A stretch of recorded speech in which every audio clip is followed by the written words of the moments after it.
Agora trataremos dos gêneros textuais: história em quadrinhos, os HQs, os esquemas, os mapas conceituais, poemas e o regimento, estudados até agora.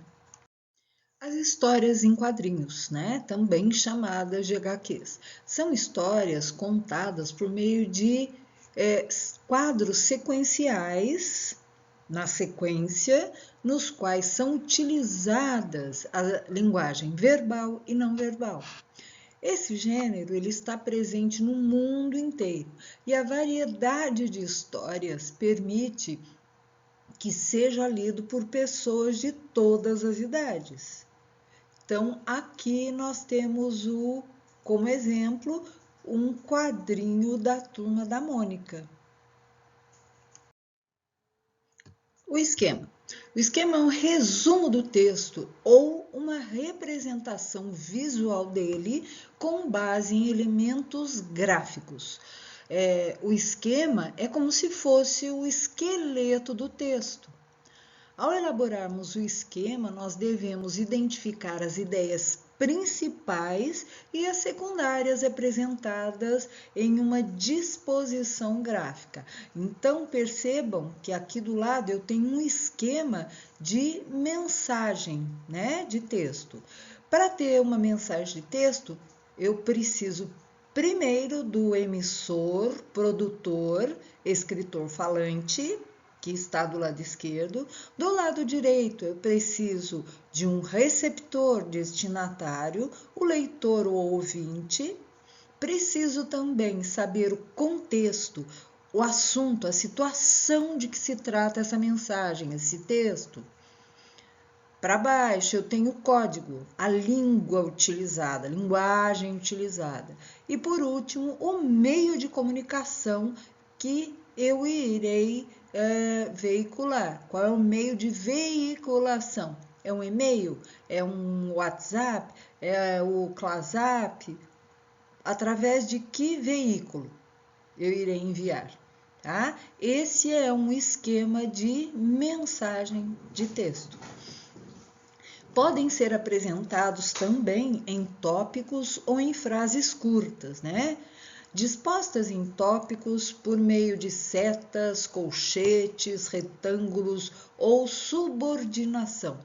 Enumeração das ideias diferenciando as principais ideias das ideias secundárias por uma sequência numérica. Então, eu coloco lá A1, 1.1, 1.2, 1.3 e aí eu vou até terminar o meu assunto. Existem várias representações de esquema, tá? Podem ser organogramas, mapas de ideias, misto. Pode ser subordinação por setas, por chaves, por balões, por vetores, não é? Aqui nós fizemos por setinhas, né? Por balõezinhos e setas, certo? Agora, um mapa conceitual. O mapa conceitual, nós já estamos mais acostumados com ele, porque todo final de capítulo nós estamos preenchendo um mapa conceitual com a matéria aprendida no capítulo que está terminando, né? Então, o mapa conceitual, ele é uma representação gráfica mais elaborada que o organograma. Nele, os conceitos aparecem em caixas ligadas por meio de palavras, frases ou verbos, nos arcos ou setas que unem os conceitos. E aí nós colocamos as palavrinhas, colocamos os exemplos para ir formando o mapa conceitual daquilo que foi aprendido. Aqui do lado eu tenho um mapa conceitual de Por Dentro do Céu, nos mostrando como a Terra está inserida no céu, né? Então tem lá, a Terra, ela faz parte do sistema solar que é formado por Sol, cometas e planetas. Olha lá do lado esquerdo com os balõezinhos em amarelo. Mais ao centro, a Terra gira em seu torno, né? Ao seu redor, ao redor da Terra, gira a Lua. Ela apresenta movimento de translação que gera as fases da Lua.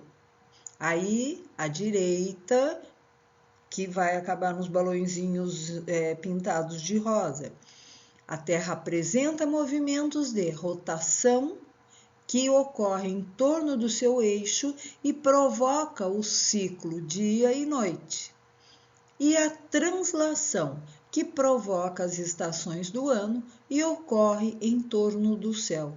Então, esse mapa conceitual nos dá as informações mais importantes em relação à Terra e ao sistema solar, certo? Agora, poema e poesia, que muitos confundem, muitos acreditam até que essas duas palavras tenham o mesmo significado. Mas não, elas se relacionam, mas não têm o mesmo significado. A poesia é a própria forma da arte, podendo ser expressa pela pintura, fotografia, música, textos, toda arte, tá? Toda forma de arte é uma poesia. Já a pintura é um texto estruturado em versos e apresentado em estrofes, que pode ou não conter rimas. O soneto é um tipo de poema de forma fixa, porque ele é composto de 4 estrofes, as 2 primeiras estrofes têm com 4 versos e as 2 últimas estrofes com 3 versos. Lembrando que os versos são as linhas, né? As frases de cada linha do poema, e as estrofes são como os parágrafos do poema. Então, aqui do lado, um poema de Jane Emirene, Minha Escola. Quando eu vou para minha escola, tenho muito o que fazer. Pulo brinco, faço arte, mas também quero aprender. Meus amigos lá da sala são pequenos como eu. Dão risadas, são alegres, são bacanas. E os seus? E por último, e não menos importante que todos os outros, né? Temos o regimento, que é um texto que pertence ao domínio dos textos normativos, daqueles textos que têm por finalidade estabelecer regras e normas.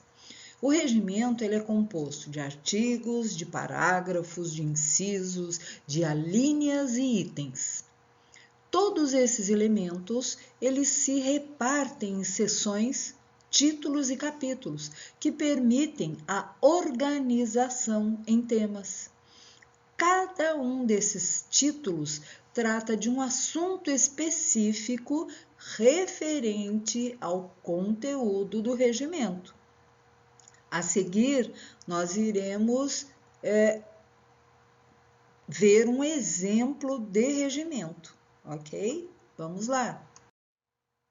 Aqui eu coloquei para vocês o exemplo do regimento interno do Grupo Escoteiro Marechal Osório 56 do Rio Grande do Sul.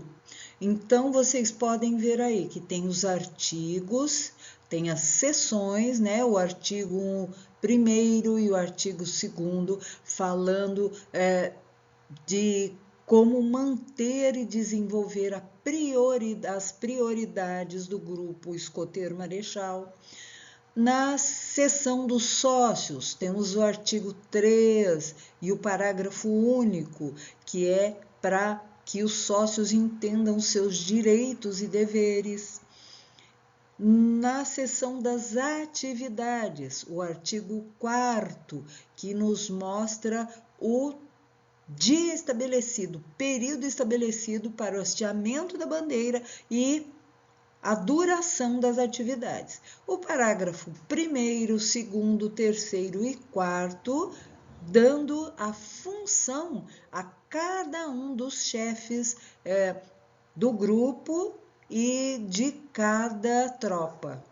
Né? E por último, a frequência, a regularidade e a postura pessoal, que é o artigo 5º, mostrando ou então instruindo o escoteiro a como agir no grupo escoteiro marechal, porque cada lugar tem o seu próprio regimento. Por exemplo, o nosso colégio tem o nosso regimento, e no regimento tem todas essas seções relativas a uniforme, a postura do aluno dentro e fora da sala de aula, ao horário que ele deve cumprir, quanto tempo ele pode ou não chegar atrasado, não é? Quanto ao número de faltas. Então, o regimento, ele estabelece normas que todos os integrantes de cada grupo devem cumprir para se ter um convívio perfeito.